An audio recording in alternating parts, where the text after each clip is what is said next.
Assalamualaikum warahmatullahi wabarakatuh. Perkenalkan, nama saya Labiba Afaf. Pada video kali ini saya akan menjelaskan tentang motivasi dalam belajar. Penjelasan awal yaitu mengenai pengertian motivasi. Kata motivasi berasal dari kata motif yang berarti segala sesuatu yang mendorong seseorang untuk bertindak melakukan sesuatu. Dalam Kamus Besar Bahasa Indonesia, motivasi didefinisikan sebagai dorongan yang timbul pada diri seseorang, sadar atau tidak sadar, untuk melakukan suatu tindakan dengan tujuan tertentu.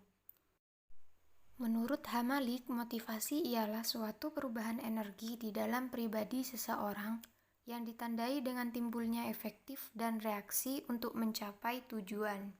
Thomas Ries mengatakan bahwa motivasi dalam pembelajaran adalah usaha yang disadari oleh pihak guru untuk menimbulkan motif pada diri murid yang menunjang kegiatan ke arah tujuan belajar.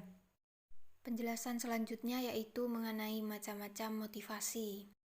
Berbicara mengenai macam-macam motivasi belajar, pada umumnya motivasi belajar terbagi menjadi dua, yaitu pertama, motivasi ekstrinsik, yang kedua, motivasi intrinsik. Motivasi ekstrinsik merupakan motivasi yang disebabkan oleh faktor-faktor dari luar situasi belajar. Motivasi ini tidak secara mutlak berkaitan dengan aktivitas belajar.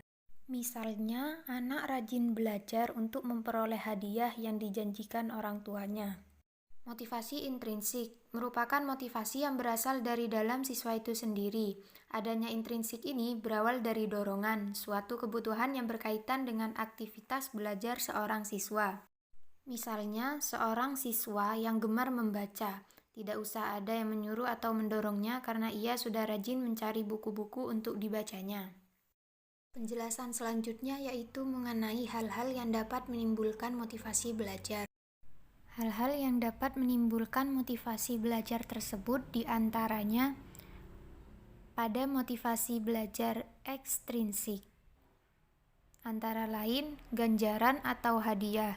Dengan adanya sebuah ganjaran atau hadiah membuat siswa lebih bersemangat untuk belajar lebih giat lagi. Misalkan seorang anak belajar dengan giat agar mendapatkan nilai bagus saat ulangan. Hukuman atau punishment. Meskipun hukuman merupakan sesuatu yang tidak menyenangkan, namun hukuman juga bisa menjadi alat motivasi bagi siswa agar dia tidak lagi mendapatkan hukuman. Persaingan atau kompetisi. Dengan adanya kompetisi, maka dengan sendirinya akan menjadi pendorong bagi siswa untuk lebih giat belajar agar tidak kalah saing dengan teman-temannya.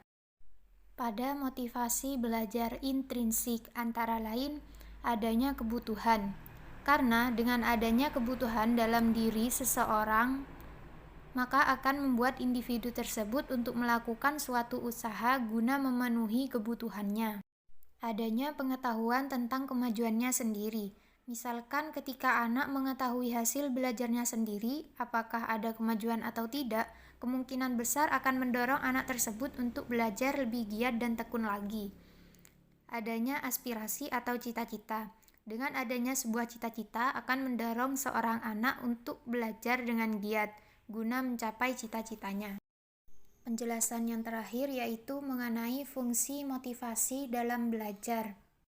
Fungsi-fungsi motivasi dalam belajar menurut H. Malik diantaranya mendorong timbulnya kelakuan atau suatu perbuatan.